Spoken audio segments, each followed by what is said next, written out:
हर इंसान ने मेहनत किया है, कोशिशें की है कि अपने अपने वार्ड्स के अंदर, अपने इलाके के अंदर जितने तरक्याती काम कर सकते हैं वो करें। ये जानते हुए कि बड़ी दिक्कतों का सामना करना पड़ता है महानगर पालिका से फंड्स निकालने के लिए, क्योंकि सारी सियासी पार्टियां एक तरफ हो जाती है और सबका विरोध इसी बात के ऊपर होता है कि हमारे अपने इलाकों के अंदर विकास के काम होना नहीं चाहिए। आज हाजी इसाक साहब के किराड़पुरा इस इलाके में तकरीबन 90 लाख रुपए के काम है, जिसमें ड्रेनेज का है और रास्तों के गलियों के काम है। मैं जो हालत देख के आया हूँ, यकीनन बहुत राहत मिलेगी लोगों को ये काम होने से, और इंशाल्लाह ये ऐसे तरक्याती काम जारी रहेंगे। आने वाले वक्त में इलेक्शन होना है महानगर पालिका के, काम की बुनियाद पर एमआईएम वोट मांगेगी या फिर वही नारा होगा तेरा मेरा रिश्ता क्या? ये देखिए, वो रिश्ता तो रहेगा उसके अंदर, हमको ये मांगने की जरूरत नहीं है। वो रिश्ता और वही रिश्ता है जिसकी बुनियाद के ऊपर आज मजलिस इत्तेहादुल मुस्लिमीन जिस मुकाम के ऊपर पहुंची है। महज सिर्फ वो नारा लगा रहे हैं इसलिए नहीं पहुंची है, हकीकत तौर के ऊपर अगर हमारा कोई रिश्ता है तो वही रिश्ता है जो हमें बांधे हुए है। लेकिन महानगर पालिका के इलेक्शन आएगा तो यकीनन इस बात के ऊपर भी ध्यान रखा जाएगा कि विकास के काम आने वाले वक्त के अंदर कौन अच्छे तरीके से काम कर सकता है। ये सब बातों को गौर करनी है।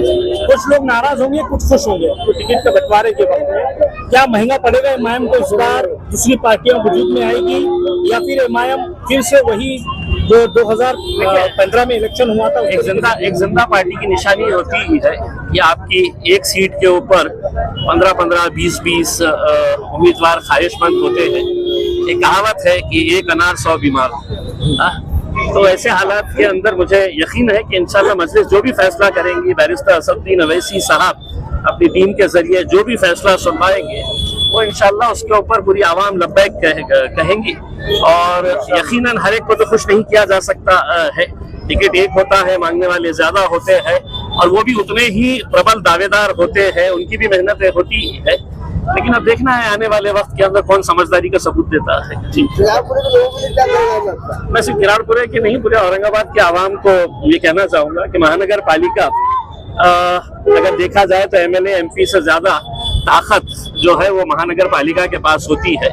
और अपने इलाकों में अगर तरक्की करना है तो आपको महानगर पालिका के अंदर अपनी ताकत बढ़ाने की जरूरत है। ये ताकत कमजोर करने के लिए बहुत सारी सियासी पार्टियों ने अभी से ही खेल खेलना शुरू कर दिया है, लेकिन इंशाल्लाह आवाम बहुत होशियार हो चुकी है। 21 तारीख को रिजल्ट आना है नगर पालिका के, हर जगह एमआईएम ने वहाँ पर उम्मीदवारी दी है। आपको क्या लगता है ये डेट जो आगे बढ़ाई गई, क्या इसमें कुछ साजिश नजर आती है या फिर ऐसा आपको लगता है कि कुछ जैसे ईवीएम का हर वक्त आरोप लगता है? देखिए, अब इलेक्शन कमीशन जो है, मैं पहले भी ये बात कहता हूँ, आज एक बार दोबारा आप लोगों के बीच में कहता हूँ कि हिंदुस्तान में सबसे बोगस सिस्टम अगर कोई है तो वो हमारा इलेक्टोरल सिस्टम है।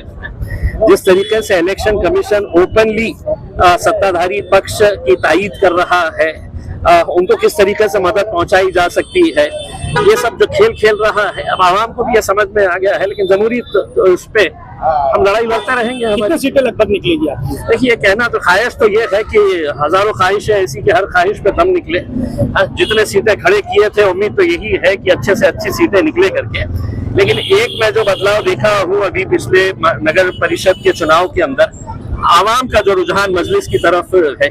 मैं तो मजलिस का एक बहुत छोटा सा सिपाही हूँ, मेरे जलसे के अंदर इतने बड़ी तादाद के अंदर लोग आ रहे हैं। हमारे कायद बैरिस्टर असदुद्दीन अवैसी साहब, अकबरुद्दीन अवैसी साहब जब आएंगे तो आप सोचिएगा कि क्या हाल रहेगा। जी सर, आजकल यूपी का माहौल चल रहा है कि आप प्रदेश अध्यक्ष हैं, क्या आप कोशिश चल रही है कि कुछ साझेदार माहौल हो जाए सिविल पार्टी का आपके दरमियान में? बस मेरी युति अगर आपके साथ हो गई तो इंशाल्लाह इलेक्शन बहुत आसान है।